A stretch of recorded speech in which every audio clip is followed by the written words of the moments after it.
What is going on, everybody? Welcome to another episode of Pod Scum. This right here is what you've been looking for. The podcast where we dive into the deepest, darkest, murkiest waters with a plethora of legendary, that's right, you heard me right, legendary guests.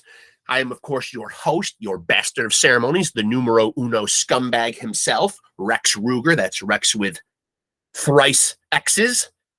Remember that. And ladies, read between the lines.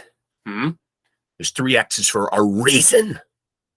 But you might also know me as AKA the King of Sleaze, AKA the Hair Metal High Priest, and most importantly, AKA Diamond David Lee Roth Jr. Yup, there he is, right there. Hello, Pops. Take one look and it is undeniable. But if you're keeping track at home, DNA testing is almost at the finish line, and we will prove once and for all what we already know, that I am the son of glam, the front man for the band. Just smoked a few grams. I got a million fans. I'm your ice cream man, Mr. Wop, Boppa, Loo, Boppa, Wop, Bam, Bam, Shazam, hot damn. I'm feeling good. Most importantly, as always, I'm looking good. Pops, Keith, joined as always, of course, by Keith Hernandez Puppet, my consigliere, my confidant, my doorman, my head of security, the guy I trust with my life. And if you're looking at this head of hair, not to go off topic here, and you're wondering, Rex, how do I get my locks? See, too much of this. How do I get my locks to look so luscious? That right there's how, right there. Get you some of this. I'm, of course, coming to you from the lush lavender lounge of love, where it all goes down. This is, of course, the No Frills podcast. I get in here, I give you my little preamble, I get you to take a nice look at this face, which is a thrill, which is why you get no frills. Plus, I'm almost 50, don't know shit about this technology stuff. And I know you guys want a kick-ass interview, so I like to jump right in. Get down to, as I like to say, the brass tacks. And today is no different here, as we got ourselves a good one today. And while we're waiting for him to get in here, let me remind you that I am the hardest working man in show business, not only giving you awesome content on here, but fronting numerous glam and sleaze metal bands all around the tri-state New York area and up and down the eastern seaboard. Look for me, you'll find me.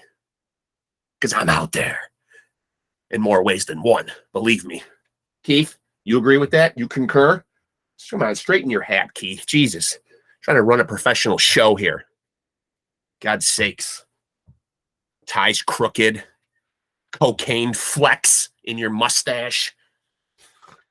I don't know, Keith. I just don't know. But anyway, we got another good guest today. What the fuck else is new? Surprise, surprise. Let me get a sip here and wet my whistle. I am, of course, still on the windshield washer fluid diet, guaranteed to lose 100 pounds in 2 days. Just kidding. This is the legendary Blue Drank.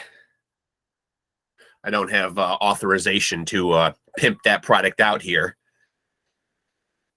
But that's beside the point.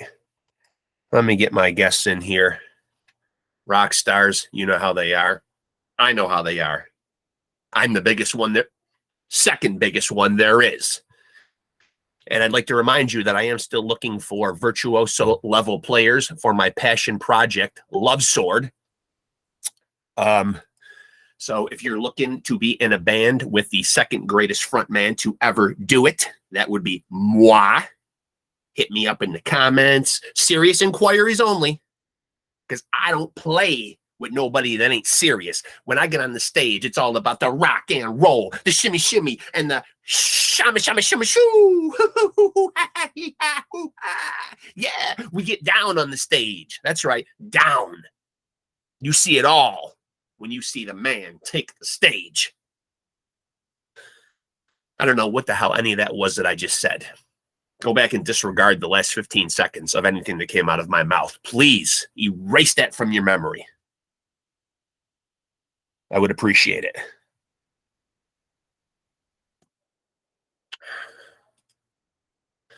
I apparently got myself a rock star here that likes to be fashionably late, but that's all right.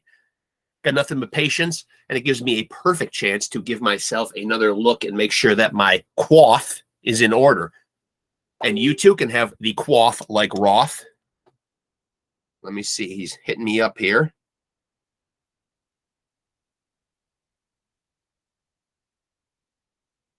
Looks like he will be in here in a second. And this is why this is the No Frills podcast. You get a sneak behind the curtain. I don't know how to edit out. I don't edit nothing. You see it all, including people that don't know how to disconnect from the Google Meet conference, which has happened on several episodes. So, but anyway, we will get down to business here shortly as we wait. Let me remind you again, the DNA testing. I just talked to my attorneys today, and I have a fleet of top-notch attorneys working on my DNA case to prove once and for all that you are looking at father and son.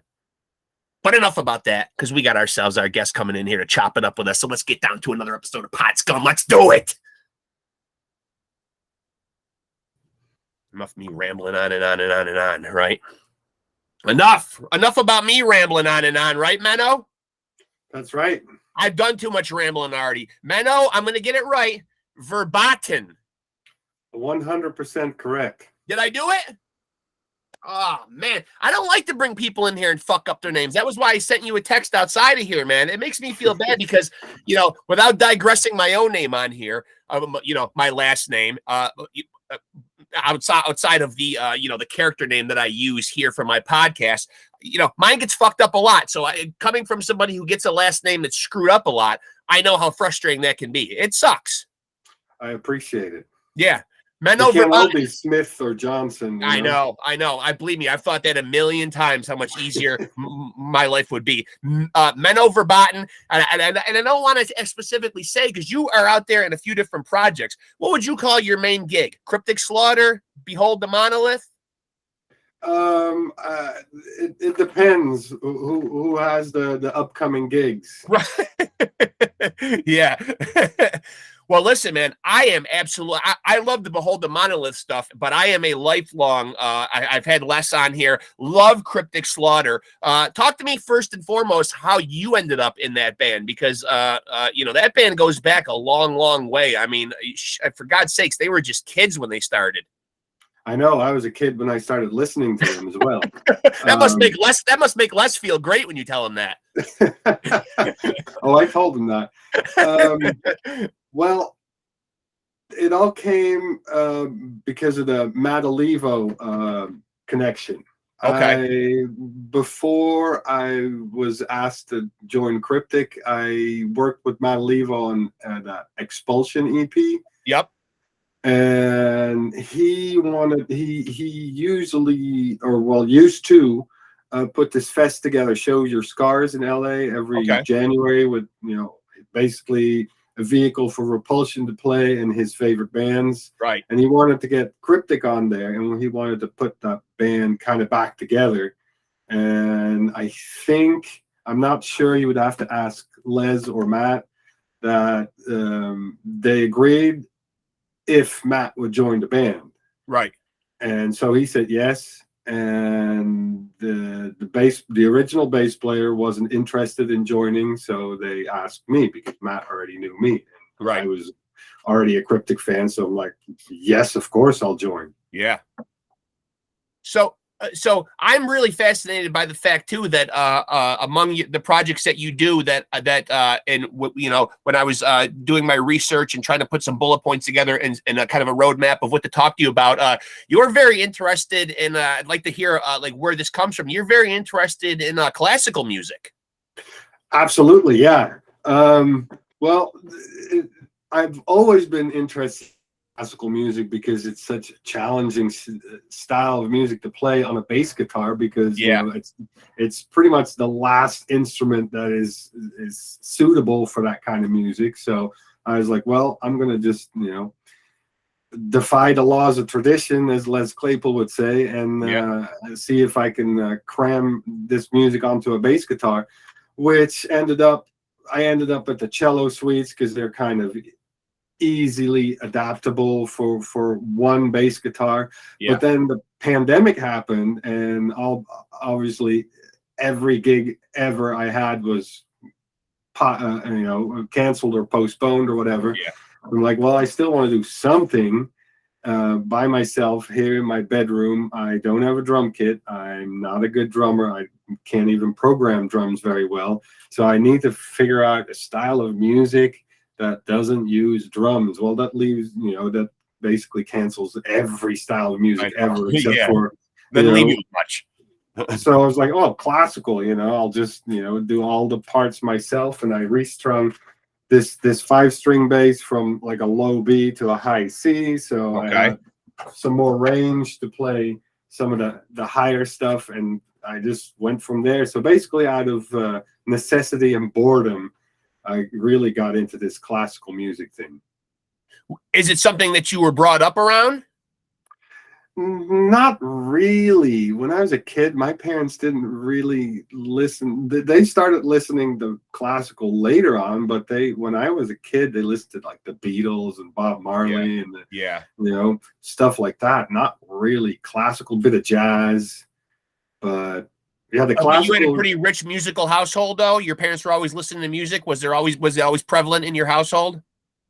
Yeah, they did. My father was a musician as well before I was born. Okay, that's why he was so unhappy when I chose that path. He's not happy. He wasn't happy. So what? I'm always curious about that too. So music was always going to be a career path for you, or did you entertain ideas of doing something else? No. I had this. I think one of the first gigs I had was this Battle of the Bands in high school. We played a couple of Metallica tunes. This is like somewhere in the 80s. And while playing that gig, I had what I can only describe as an epiphany. And it's like, this is it. Yeah. And what did your parents want for you, though? Anything but music. Anything but music's like the worst career ever. It's like a life of uncertainty and most likely poverty. Yeah, that's no parents, no loving parents want that for their kids. That's true. Yeah, that's true. So did you find when you were, you brought up COVID earlier, did you find that during the lockdown that was a very fruitful time for you? Like, did you get a lot of creative spark during that time? Did you do a lot of creating around then? Like, what was that time like when we were locked down for you? Oh yeah. Fortunately, I turned that negative into a positive because, like I said, that classical music takes up so much time because I would find this sheet music and would have to rewrite it, transpose it for bass, and then record it. So, and that's usually like a 2, 3, or sometimes 4-part score. So that takes a lot of time rewriting everything and then recording it. And then, I think the first classical album I put out had like 25 tracks. So that took literally a year. Plus, the only band that really kept rehearsing during the pandemic was Behold the Monolith. And we basically wrote an entire record. So we had all the time in the world, basically, to write and record. Well, you post videos up on your YouTube channel of you playing the classical music, and you do something that I love. You totally get into character. I mean, you dress like the guys. You pull out the powdered wigs. You know what I mean? Like, you do it all. You're in character. Yeah. And anything for some attention. But yeah, luckily nowadays, you don't have to go like hunting for a powdered wig. Everything is available online for surprisingly little money. Yeah. Because that was one of the things I wanted to do with that classical stuff, and still do. There's a new record that's coming out, hopefully in a couple of weeks, the third one. But I wanted to basically have a zero budget. Yeah. That's always nice. Yeah, a zero budget's always nice, especially when you're a starving musician, like you said, and especially in the pandemic with almost no income. You know, all the Yeah. gigs canceled and all that stuff. So I was like, I don't want it to cost anything because I'm pretty sure I'm not going to make much. And you know, you make a little bit of money when you self-release, but not enough to justify you know, a grand production or a studio or you know, expensive outfits. So yeah, everything's budget. Well, when you end up in the Behold the Monolith project, and I have just recently gotten familiar with them, mainly in part because I knew that we had our interview coming up or whatever. But and correct me if I'm wrong on any parts of this though. So you play bass and vocals in there, but did you end up taking that vocal spot? Like there was some kind of a tragedy in that band, correct? Yes, they lost a member. They did. I think about 7 years ago, they lost their bass player, vocalist, Kevin. Okay. But they had different bass players and vocalists since then. In between, okay. In between, yeah. And then ultimately, it didn't work out, and they asked me. I already knew Matt, the guitar player from Behold the Monolith, because I played, or technically still play, in a Venom tribute band with him as well. Okay. And when you start pulling double duty and you become the vocalist and the bass player, is it more unnerving than just playing the bass? And I don't want to, I certainly don't want to downgrade how hard it is to just be the bass player. But when you're taking it, you know, like when you're kind of pulling double duty, do you like that role? Do you like also adding the vocals and being the quote unquote front man? No. No, I thought you might say that. That's the short answer. I mean, yeah. I like doing the vocals. I like playing bass, but it's always been, and I've done this before in other bands, it's never easy for me to play and sing at the same time. So it kind of takes away some of the joy of just playing bass. Right. I get that. But I've done it before because I've done it too in a band that I was in that was kind of my band, where I couldn't find the right vocalist. I'm like, screw it, I'll just do it myself. Right. Because I know what kind of vocals I want to hear, so I'll just do it. So it's not that I hate it, but if you ask me, do you enjoy it? No, but it's got to be done. Someone's got to do it. Someone's got to do it. Yeah, you guys are just drawing straws, and right. And 9 times out of 10, a vocalist, like the distinguished gentleman behind you, is nothing but trouble. Yes. Yeah. Now that's a front man right there. That's a front man. He invented the term LSD, so that's true. Yeah. He's probably a big sufferer of lead singer's disease. I would imagine. Yeah, I would imagine. But because, well, I would imagine probably part of what made him succeed as a frontman, though, is probably to a certain extent. And I'm not saying every frontman ought to have this, but you know, if it serves you well. But a lot of it with him, I think, was just ego and bravado. You know, I mean, absolutely.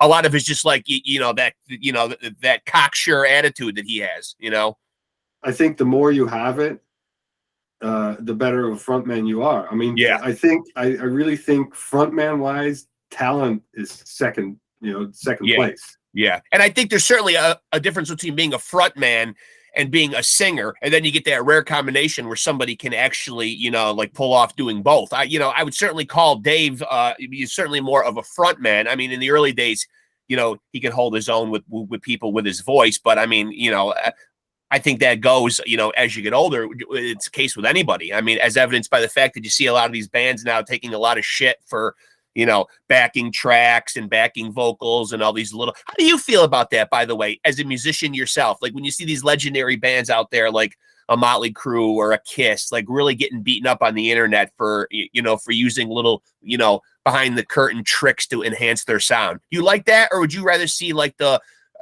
are you concerned with hearing album quality, or would you rather see like a live performance, even if it means some fuck ups? Live performance any day.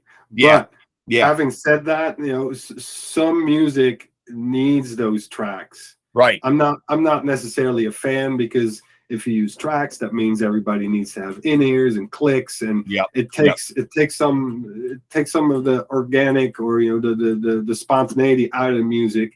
and some of the realness. You know, if you watch Led Zeppelin live in, you know, the 70s, yeah, they mess up, but they're 5 million times better than any band that uses tracks today, no matter how perfect they are. I think that, and I even with recording, I'm starting to have somewhat of an issue with click tracks and everything.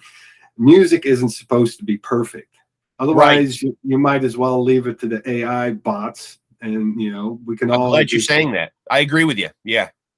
There, you know, I don't even want to record with a click anymore, because it just takes the soul out of the music. And a couple of years ago, I was thinking about what my favorite albums are. Now, of course, I'm a little bit older. I'm not a teenager anymore. But you know, none of them were recorded with a click. Right. Yeah. I'm gonna be 50 next month, and I harken back to those you know, like those days. You go. Yeah. I mean, I'm in the same year. Yeah, I'm very old school that way too, and I've even talked about it on here with other guests too. I mean, I guess you kind of got to go kicking and screaming with the way the music business is now and how music is being released or whatever. But I'm still kind of an old school guy that likes having like a physical product and you know, going through the whole, like, the liner notes and the album art and that kind of stuff. I imagine you probably are too.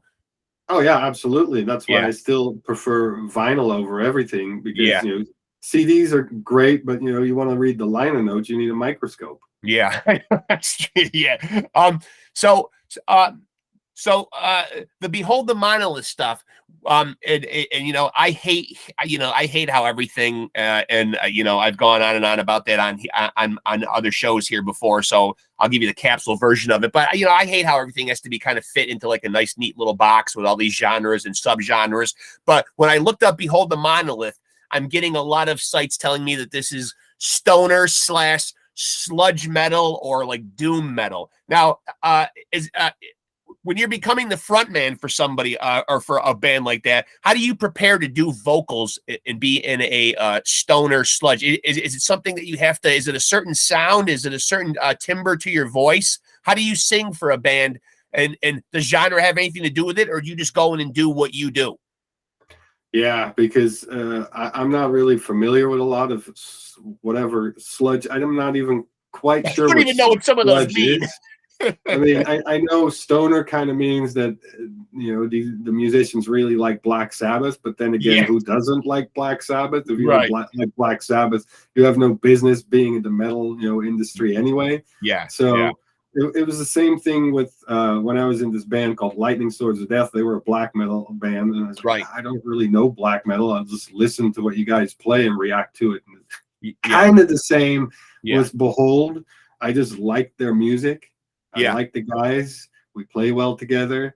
And when we write a song, I'll just sing what I hear. And if they have suggestions, they'll like be like, hey, can you do this or this? But sadly, because I'm so busy with many bands and the classical projects and everything, I barely listen to music. Yeah. Which is really weird, but I'm always busy playing or learning new songs or recording. So the only time I listen to music is in my car, and then it's usually the same, you know, 5 CDs. Me too. That's pretty much what it comes down to. I mean, you know, there's so much music. The music industry has changed, but that doesn't mean that there's still not an influx of a lot of music. But there's just, where the hell do you find the hours in the day to to go and keep discovering new music when you have that time? As you're saying, I'm experiencing that same problem where I'm busy with kids and grandkids and work and stuff. When you can carve out some time, you tend to go to what makes you, you know, happiest and that is most familiar to you. You know, I mean, I'm trying to be better, especially doing this podcast and trying to put new bands on and kind of say, geez, hey, I'm going to give these guys a chance. But it is really hard. There's a lot of music out there. It's not for the music business isn't suffering for a lack of bands. That's for sure. No, but it might be suffering from a lack of originality. Yes. I'm sure it gets harder and harder because, you know, metal now is what, 50 something years old. Yeah. You know, how many ways can you play, you know, that epic riff? Right. Yeah, I agree. I agree. So, what was it? You mentioned that you were a Cryptic Slaughter fan back when you were young. What was it about them that you know? Because they've gotten you know, heralded as pioneers of a certain crossover sound. You know, they were highly touted as playing, you know, faster than everybody else back then, but yet still being able to sustain a great amount of melody. What was it about them that you first heard that really knocked your socks off about them? I mean, I loved it all. I loved Bill Crook's vocals early on. I loved the ferocity of it, the breakdowns. You know, I loved the fact that it was able to be very heavy and fast, but have that melody. I mean, what was it for you? Oh, the speed for sure. Speed. You know, I remember I forgot which friend, but one of my, you know, I had like a group of metalhead and punk friends in high school, and one of them got Money Talks, and he's like, "You got to check this out. This is faster than anything you've ever heard before." And put it on, and like, wow, yeah, this is so fast. This is awesome.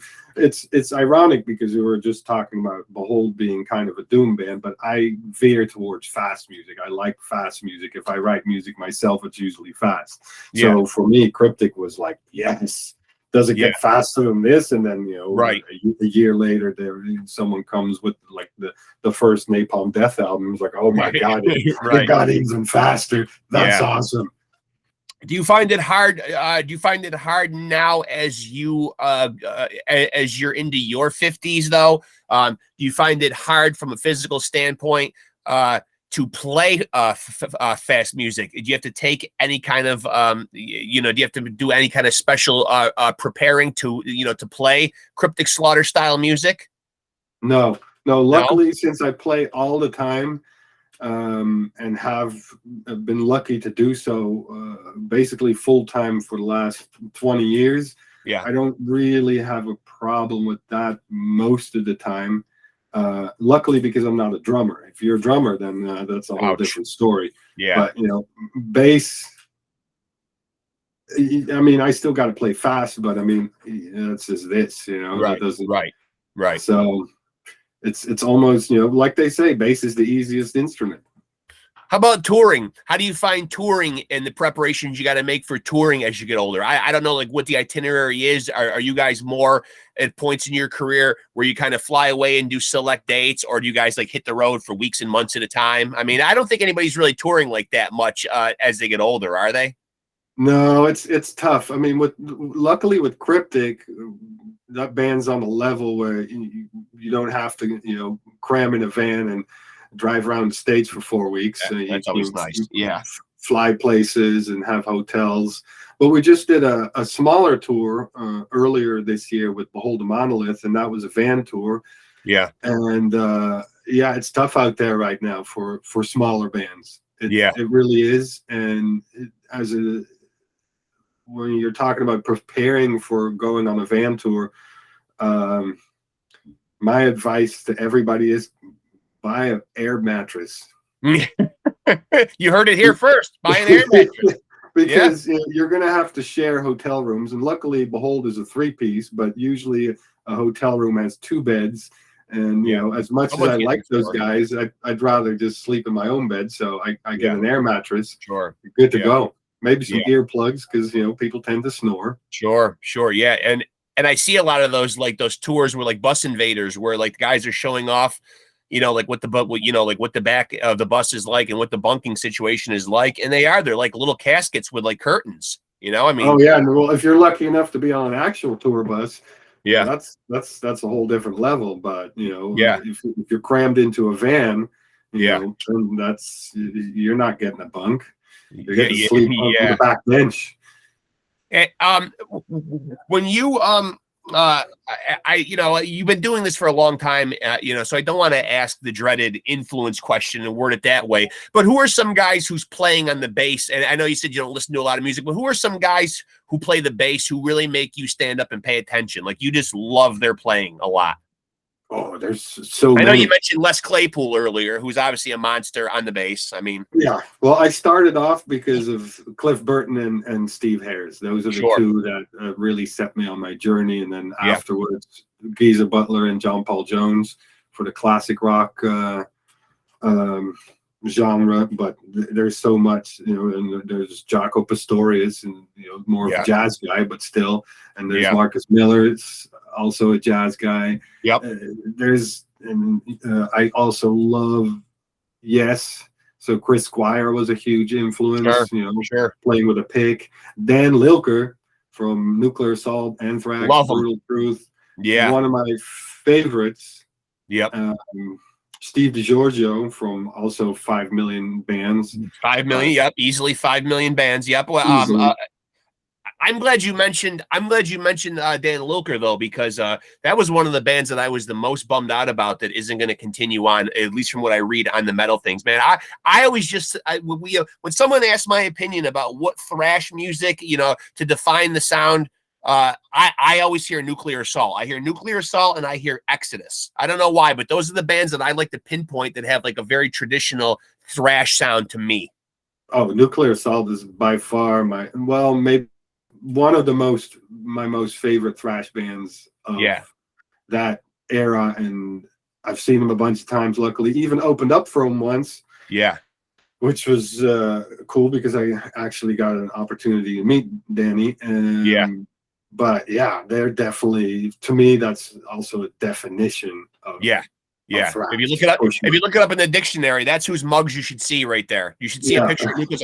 And Danny's only from right down the road. I'm an upstate New York guy, so he's an upstate New York guy too. So so he's I'm pretty sure that he grew up not too far away from where I am in central New York. So he's and I believe he still lives there. So he's probably somewhere freezing his ass off, just like I am right now. I mean, this is what this is what upstate New York. I don't have it cush like you do right now, Menno, out there in California. I mean, it's we did have a little bit of rain yesterday. Yeah. Sure. Rub it in. I went out to start my car yesterday morning and it was fucking 2 degrees. So 2. Yeah, that's cold. That's cold. I think it was 78 degrees here on Christmas Day. So Now I want to get this straight. When I talked to like I said, I had Les Evans on here, and I told him that we had missed each other a couple times, but that we were going to link up and that you had already committed to doing the podcast or whatever. And I think we got our signals crossed because he said, I said, I've got some bullet points written down and some stuff to talk to him about. And he's like, oh yeah. He's in this band. I don't know if you knew about or this one. And I did know some of the projects. I knew about the box stuff. I knew about the Behold the Monolith stuff. But he told me, and I think this is where we got our signals mixed up via text message. He told me Bow Wow, and I thought you were playing bass for the rapper Little Bow Wow. Well, no, I mean, I'm not, and also not for the what is it, Japanese 80s Japanese hard rock band Bow Wow. Yeah, that was Neil Murray, formerly of Whitesnake. No, Bow Wow Wow. Bow Wow Wow. Yes, and you are with the incarnation of the band that has the female lead singer. Yeah, the original singer Annabella Lewin. Yes, right. So you are in her camp because there are. I'm to believe there are 2 factions now. Correct? It's a split band. Yes, the original bass player has one version, and then the original singer Annabella has her version. And how did you link up with her? This is 2000, early 2000s. I was in a Thin Lizzy tribute band too, because I love Thin Lizzy. Love them. Huge fan. But the drummer, oh yeah, for sure. The drummer of that band, before there was that split when Bow Wow was still the original bass player and the original singer. Mm-hmm. He did a tour with them, I think in 2006 or somewhere around there. And then later on, when that split occurs and Annabella was looking for a bass player, she called him and he referred her to me. So I got the call from the guitar player who was then in that band and I was like, okay, yeah, cool. I'll join the band. I love the music. It's awesome. Sure. It's something different. Yeah. And I show up and it turns out to be an audition, and I'm not a big fan of auditions. So I packed up my bass and was about to walk out when I heard the bass player that was in there before me, and I'm like, oh wait, I got this. And I walked in and I got it. That's not arrogance because I'm that good, but I was prepared. I learned the songs, and the gentleman before me didn't. So Well, hey, I mean, it's good that you probably stuck around and at least got those, those audio cues that, that you were probably a lot better off than the person that was currently in there. I mean, preparation is key. Preparation is key, yeah. But I just got confused because I thought, okay, that is something cool. There are a lot of hip hop artists who do take out a live band.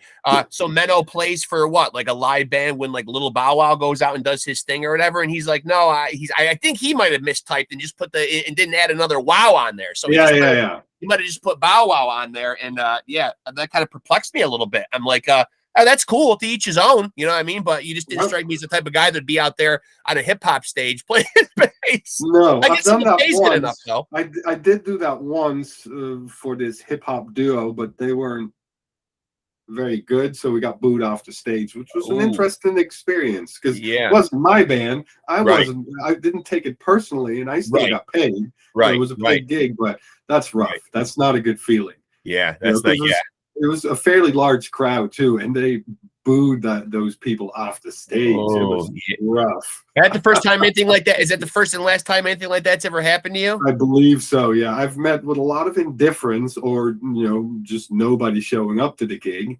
Yeah, but just that much hatred going towards the stage. That was luckily a once in a lifetime, and hopefully it'll stay a once in a lifetime. Yeah, let's hope so. But I'm glad you brought up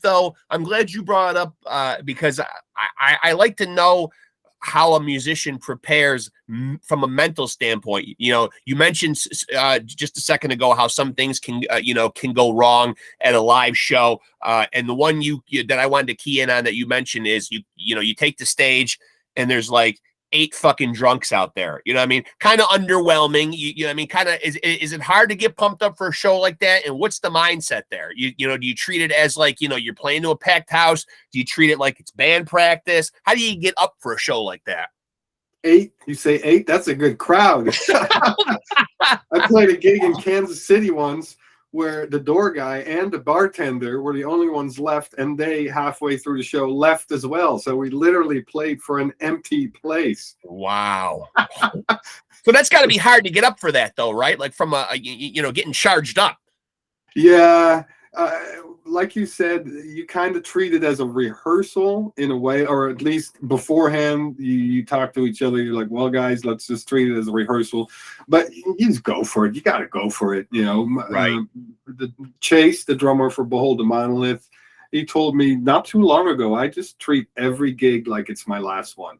Yeah, that's probably a healthy way to look at it. It is. You got to do it because, even if there's 2 people and, you don't take it seriously, those people are going to talk. They might post about it. You've got to leave a good impression, no matter who is there or isn't. Right. And at the end of the day, those people did buy a ticket, expecting, a good show, They bought a ticket. They'll probably buy a T-shirt, just because they feel sorry for you, which is fine. I'll take pity money. Yeah, sure. So I noticed, and I don't know if you're currently still doing this or if this is old information, but are you still doing any teaching as far as the bass goes? Yeah. Yes? Yeah. What is it about teaching that you like? What is it about teaching people? Do you just like passing on like the gift of music and making sure that music is in good hands? I mean, do you have teaching in your past? Were your parents teachers? Like where's the love for? Because it can be incredibly frustrating. I imagine probably teaching an instrument or like I have grandkids who play like sports. I watch these poor guys who sign up to coach like fucking 5-year-olds playing little league, and they look like they want to pull their fucking hair out. The kids are fucking picking their nose, sitting in the grass, fucking daydreaming. It can be an uphill battle trying to convey what you're good at and pass that on to somebody else. Yeah, it's tough, especially teaching people that don't care, and I've done that too. But luckily, most parents don't force their kids to be bass players. Right.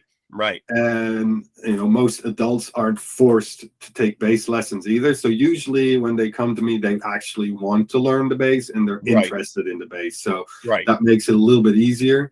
And I've I've always liked teaching, which is funny because, you know, in high school, I fucking hated my teachers. And when I graduated high school, I literally told myself the last thing I'll ever do is become a goddamn teacher. Yeah. Amen to that. And look at me now. I know. Is this something that you do? Is this something that you do like the way that we're doing now, or something that you do with your students in person, or both? Both. Yeah. Most of them are in person. It's so much easier to teach in person because the problem is with Zoom or any of these online things, you can't play together because there's latency. Right. So it's always like I play and then you play, and hopefully the connection is good enough that you can actually hear each other. Right. So I prefer in person, and luckily now that's, you know, a thing again. Yeah. Thank God. Yeah. So what's the biggest misconception? What's the biggest misconception or the biggest misconception that you hear, you know, people come to you that are just learning how to play the bass? You know, like I know you mentioned earlier, you know, that it's easy. You know, do people just think that it's going to be like a snap and they're going to be, you know, Cliff Burton in a couple of weeks? Or like, what's the biggest, you know, the biggest mistake or the biggest misconception you see people who are starting out on the bass have happen to them? Well, yeah, they think it's easy. Yeah. And in a way it is. You know, it can be easy, but even the easy stuff, when you have no experience, isn't easy because, you know, people see you going.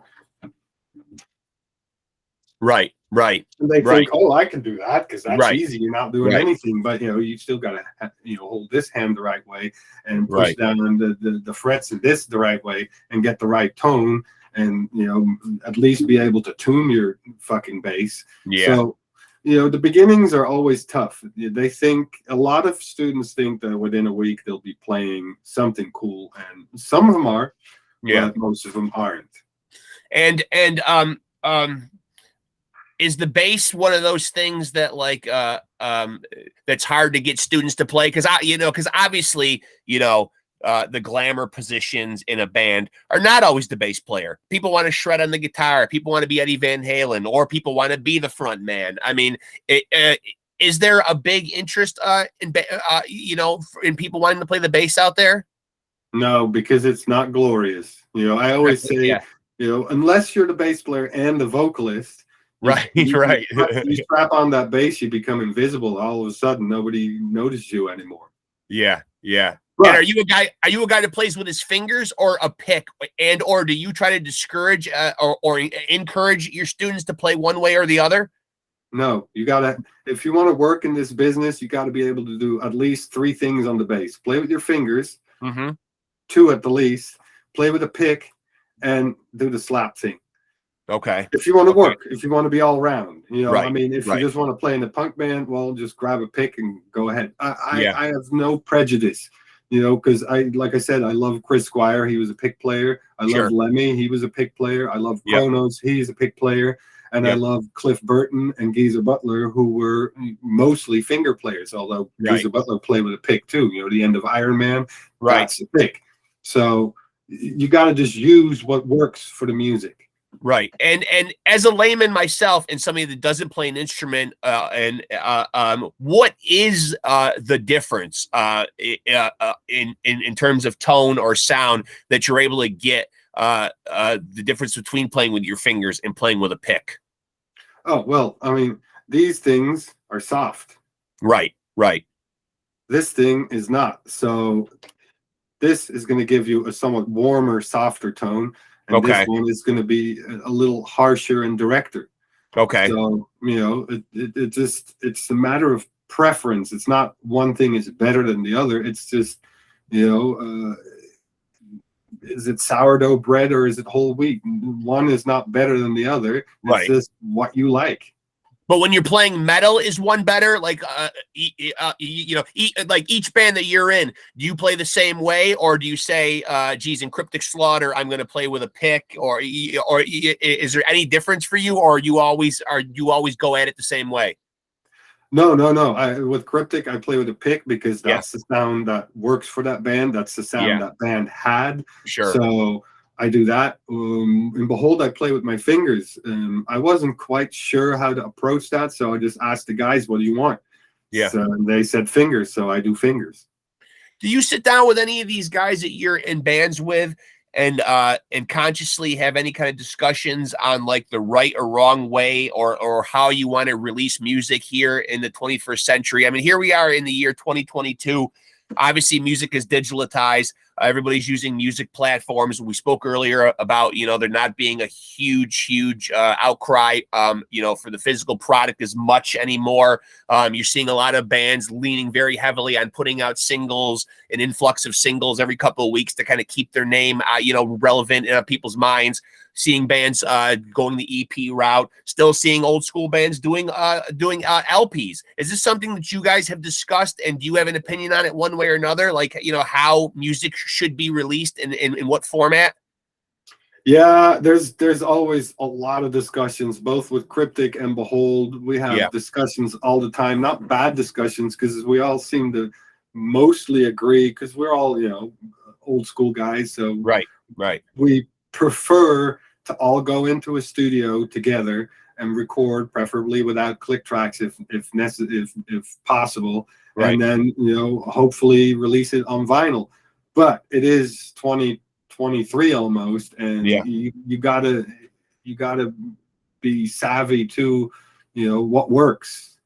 Yeah. So, but I still prefer a band in a studio recording an album. A full-length album. Yeah, I do too. I do too, and it's kind of sad that people don't sit down and immerse themselves in the experience of an album. You know, it used to be a time, you know, when you didn't skip around to tracks. You know what I mean? You just kind of put an album on and you listen to it from start to finish, and you kind of gave yourself to the experience. Yeah. Those days are over. Now it's just like, you know, everybody's on their phones, like, okay, next. Yeah, this one's cool. Next. Right. No Show me your span. Right, like show me your best song, or I'm fucking moving on. You know, and especially with a band like Behold, which writes very long songs. You know, the best part of the best song might be 5 minutes into the song, and you have to listen. You know, especially Behold, you know, I think is still a fairly album-oriented band, where the whole album is kind of the story. You kind of have to listen to it. One thing. Right. That's getting tougher and tougher. I don't even know if it'd be even possible nowadays. Can you even write a concept album? I don't think anybody would stick around long enough to find out your concept. Well, we might be doing one with Behold, so we talked about it. Whether it's going to happen.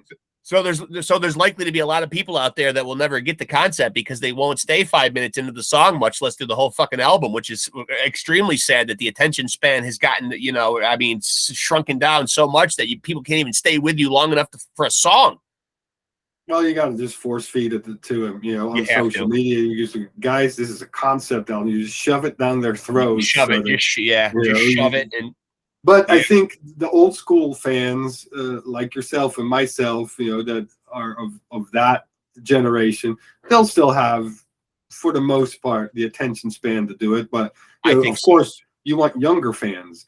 Absolutely. Cryptic Slaughter, that's a little bit easier because, you know, first of all, their songs are usually shorter, and even the new songs we you know that are in the make for hopefully the new Cryptic Slaughter record are not, you know, super epic and long. Obviously, that's not the style of that band, right? So that'll be a little easier to sell, and the more younger kids show up to their shows. With Behold, it's a little tougher because it's a different type of music. It's harder to digest. You gotta give it time. Yeah.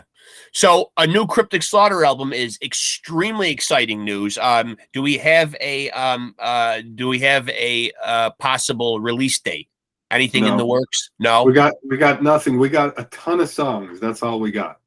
We got a ton of songs. But would it be safe to say? Would it be safe to say 2023, or do you not even want to say that?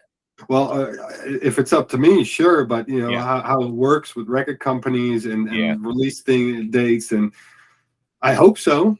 Yeah, that would be great. I don't know what did Les say about that.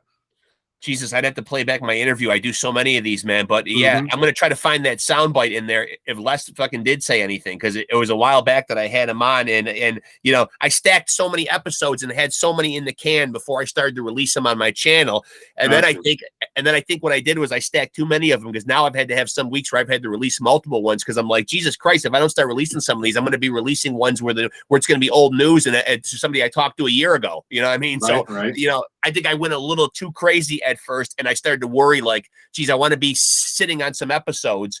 But yeah, I probably will be putting the less one out very soon, and I'll have to see what he said about it. But we just got From the Fathomless Deep, from Behold the Monolith. That was just this year, correct? Yes. There was Now, how soon July. do you guys go back in? I mean, and start another album? Do you let this one kind of sit for a while, or is the music business right now, you know, hurry up and get right back in the studio before people fucking forget?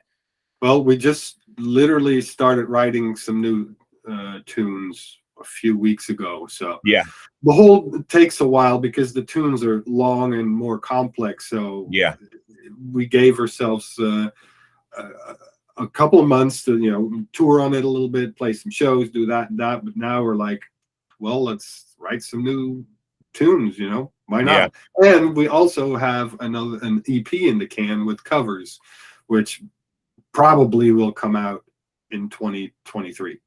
And this Cryptic Slaughter album that's upcoming, will this be your first Cryptic Slaughter album? Oh yeah. Yeah, you haven't been on an album yet, right? No. Because the last album they did was A while, right?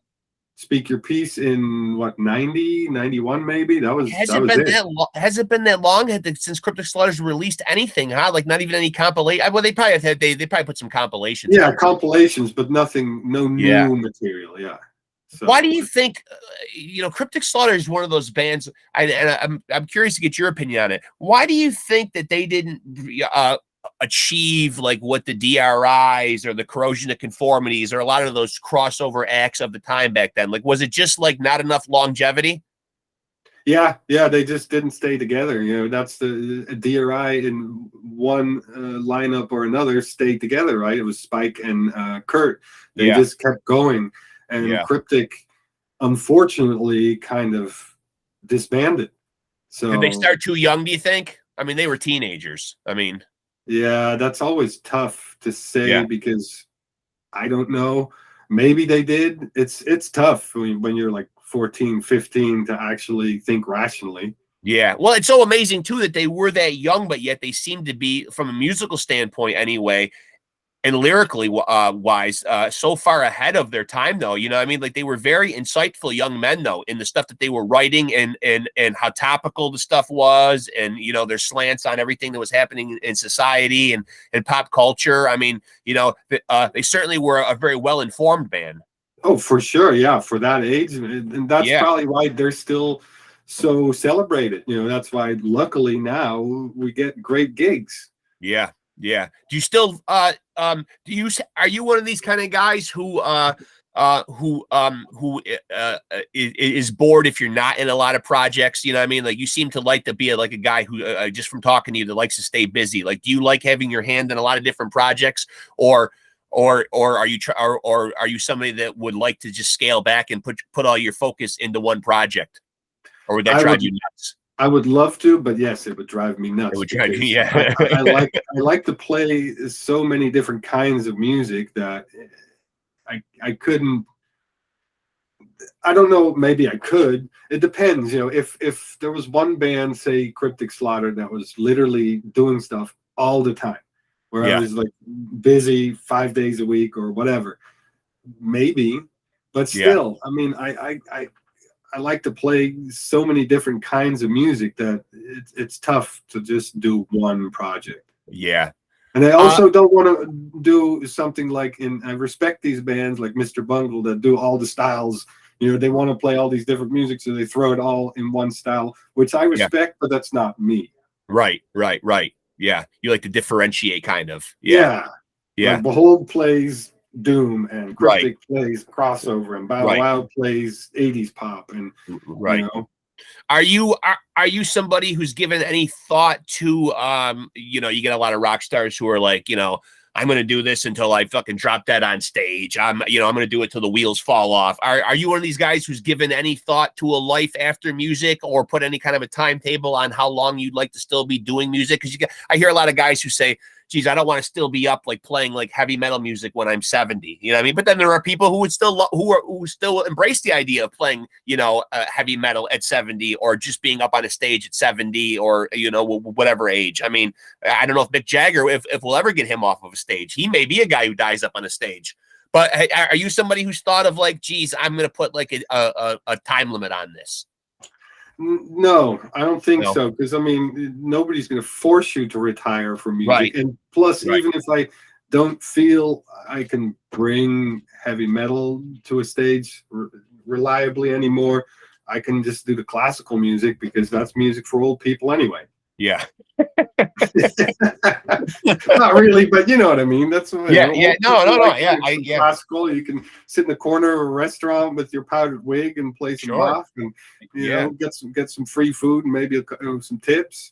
At least until the owner, At least until the owner's call and have you carted away with your powdered wig. I mean, exactly. So the next classical project, you're about to release another classical music project. Yeah, the third one. I did one technically this year. I'm trying to do one every year. And this will again be Bach. Bach, and it will be half of Bach. It will be. I'm not sure yet if I'm going to release it and call it a double A side, or just an album or whatever. It's going to be half Bach and half Telemann, who was a contemporary of Bach, which I didn't really know much about. I knew his name, but didn't really know his music. But I happened to find a score of music that fit the bass, so I'm like, oh, I'll record some of that. And it was cool. And is Bach the main guy that you listen to, or are you somebody that ventures out to the Tchaikovskys and the Beethovens? I mean, do you listen to it all, or do you just kind of stick with like the composers that you like? Well, the thing is, the Bach and people from his era, usually had smaller settings. There were no big orchestras yet, right? So it's easier to do on bass than Tchaikovsky. 40-piece orchestra on one bass, that's gonna be tough. Yeah. Nothing's impossible, but that's so. I try to stick with mostly Baroque music, not only but mostly because it's usually smaller settings. And Bach was in any genre of any era of time, in my opinion, the biggest musical genius in human history. Yeah, not to be mistaken with Sebastian Bach of formerly of Skid Row. No, he was cool too, or he's cool too. He's cool too. I'm not a huge Skid Row fan, but I am a Sebastian Bach fan because he seems like a really cool dude. Yeah. So I'm curious to ask you before we wrap up here, best piece of advice you've ever gotten or that you could give. Doesn't even got to be music related, just about life in general. Good piece of advice. When I was in college, I had a business like management class, and that guy was total fucking yuppie, and the complete opposite of what I am and stand for, said something that always stuck with me. You got to do the right things the right way. Makes sense. Not just the right things, and not just doing things the right way. You got to do the right things the right way. They got to go. They got to go hand in hand. They got to go hand in hand. You're right about that. I mean, shit. That sums it up right there. So the Menno world domination continues. You will be taking over the classical music, the CRYPTIC Slaughter, the Behold the Monolith. You're out there. You're everywhere. You're on the music platforms, and you're slaving away like all good musicians in the 21st century. You're slaving away out there, sir. You're doing it. You got to do it. You got. I'm slaving away in the healthcare field myself, but that's even more important. I mean, music is fun, but if you're dying, I'd rather have a doctor than a musician. Probably. And I certainly wouldn't want a bass player if I was dying. No. It's completely useless. I think a drummer would be better pounding on me with doing CPR. Yeah, exactly. A bass player is. Listen, man, I really appreciate you being so generous with your time and coming on here and chopping it up with me for a little bit, man. Hopefully we can stay in touch, and when you got something new coming out, we can get on here and we can do it again. I'm glad we finally got the chance to do it because I know we just had a couple times and. Thanks for having me, man. My pleasure. My pleasure. It was great talking to you, Menno. Thanks so much, buddy. And best of luck with all your projects, and have a happy and safe new year. And you as well. Thank you so much. And I'll talk to you soon, brother. Thank you so much. Sounds good. Bye, Menno. Take it easy. Take care. All right, later. There he goes, folks. That is MENNO VERBATEN. You can find him in a little band called Behold the Monolith. If the doom, stoner, sludge metal thing is your cup of tea. He also goes on there and takes, as you heard, classical pieces from Bach and transposes them and plays them on the bass. He even dresses the part, powdered wig, looks like an old composer. Killer fucking shit on his YouTube channel. And he's also in a little band that excites the hell out of me that I love called CRYPTIC SLAUGHTER. I've had Les on here, the guitar player from CRYPTIC SLAUGHTER. They are a band to check out. You just heard him. He's going to be on his first CRYPTIC SLAUGHTER album coming up, hopefully, fingers crossed, in 2023. Go out and check that guy out. Menno, tripped over my own tongue there. MENNO VERBATEN. Go check out everything that guy does. Go check out Behold the Monolith 2022 album from the Fathomless Deep. He plays bass and sings in that band, plays bass in CRYPTIC SLAUGHTER, and like I said, does a killer job of taking that classical music and transposing it and playing it on the bass guitar. Pretty fucking amazing. Super talented fucking guy. Hope you guys enjoyed that episode of Pod Scum. And remember, as always, take it easy and keep it sleazy.